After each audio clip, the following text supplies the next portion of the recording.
আসসালামু আলাইকুম। আল্লাহর অশেষ রহমতে সবাই ভালো আছেন। আজকে আমি রান্না করব চিংড়ি মাছের দো পেঁয়াজু। কি উপকরণ লাগতেছে? প্রথমে চিংড়ি মাছগুলো ভালোভাবে কেটে ধুয়ে নিয়ে এতে লবণ, হলুদ আর ঝালের গুঁড়া দিয়ে মেখে নেওয়া হয়েছে। আরও নিয়েছি 1 টুকরো আদা, 2 টুকরো রসুন, একটা পেঁয়াজ, জিরা পেস্ট করে সেই পেস্টের ভিতরে ধনিয়া গুঁড়া, ঝালের গুঁড়া, হলুদ, লবণ নিয়ে একটা পেস্ট করে রেখে দিয়েছি। এখানে আছে কাঁচা ঝাল কাটা আর গরম মশলা, একটা তেজপাতা, দারচিনি, এলাচ। এখানে একটা টমেটো পেস্ট করে নিয়েছি, 2টা পেঁয়াজ কেটে নিয়েছি। কিছু পেঁয়াজ, 3-4টা পেঁয়াজ কেটে বেরেস্তা করে রেখে দিয়েছি। প্রথমে কড়াইয়ে তেল দিয়ে দিলাম, তেলটা গরম হয়ে এসেছে। এবার চিংড়ি মাছগুলো মেখে রেখেছি সেই চিংড়ি মাছগুলো দিয়ে দিলাম। চিংড়ি মাছগুলো ভালোভাবে ভেজে নিতে হবে। চিংড়ি মাছগুলো ভালোভাবে উল্টায় পাল্টায় ভেজে একটা পাত্রে তুলে রেখে দেব। চিংড়ি মাছগুলো ভাজা হয়ে গিয়েছে, এবার এগুলো একটা পাত্রে তুলে রেখে দেব। চিংড়ি মাছগুলো ভেজে নেওয়া তেলের ভিতরে একটা তেজপাতা, 4 টুকরো দারচিনি, 2টো এলাচ দিয়ে দিলাম। একটু নেড়ে চেড়ে নিলাম। যে 2টো পেঁয়াজ কেটে রেখেছিলাম ওই পেঁয়াজ 2টো দিয়ে দিলাম।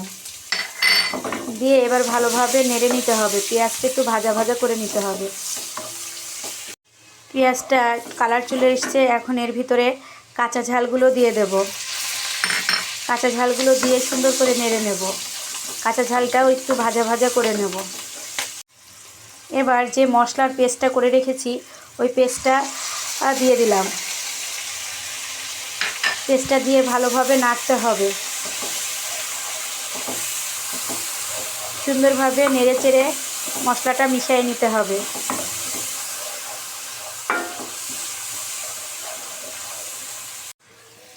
মশলাটা ভাজা ভাজা হয়ে গিয়েছে, এবার সামান্য একটু পানি দিয়ে মশলাটা ভালো করে কষিয়ে নিতে হবে।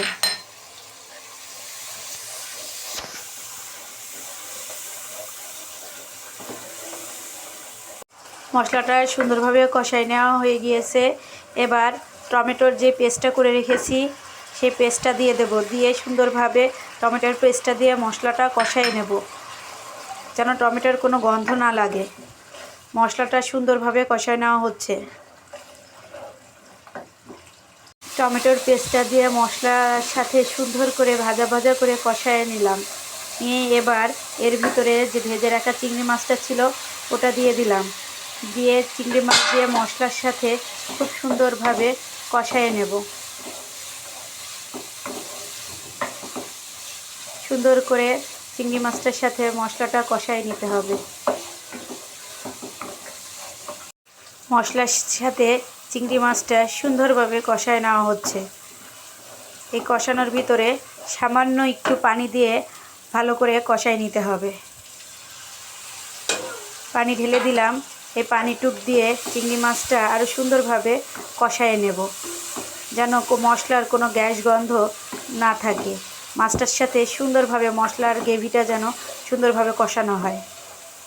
আমি লবণটা অফ স্ক্রিনে চেক করেছিলাম, লবণটা সামান্য কম হয়েছে, তাই অল্প একটু লবণ দিয়ে দিলাম। লবণ দিয়ে ভালোভাবে লবণটা মিশিয়ে দিতে হবে। প্রথমে যে বেরেস্তাটা করে রেখেছিলাম সেই বেরেস্তার অর্ধেক এখন দিয়ে দেব, আর বাকিটুকু তোলার আগে দিয়ে দেব। চিংড়ি মাছের দো পেঁয়াজিটা হয়ে গেছে। এবার যে বাকি যে বেরেস্তাটুক ছিল সেটা দিয়ে নেড়ে চেড়ে নেব।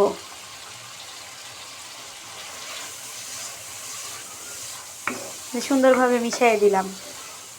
ব্যাস হয়ে গেল টেস্টি মজাদার চিংড়ি মাছের দো পেঁয়াজু। এবার আমি চুলাটা অফ করে দেব। চিংড়ি মাছের দো পেঁয়াজুটা একটা পাত্রে ঢেলে নিয়েছি। দেখতে কত সুন্দর টেস্টি দেখা যাচ্ছে।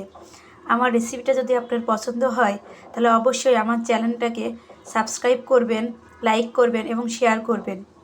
অবশ্যই আপনাদের কাছে যদি ধনেপাতা থাকে তাহলে তোলার আগে একটু ধনেপাতা দিয়ে নেবেন। আমার কাছে ছিল না বলে আমি দিতে পারি নাই।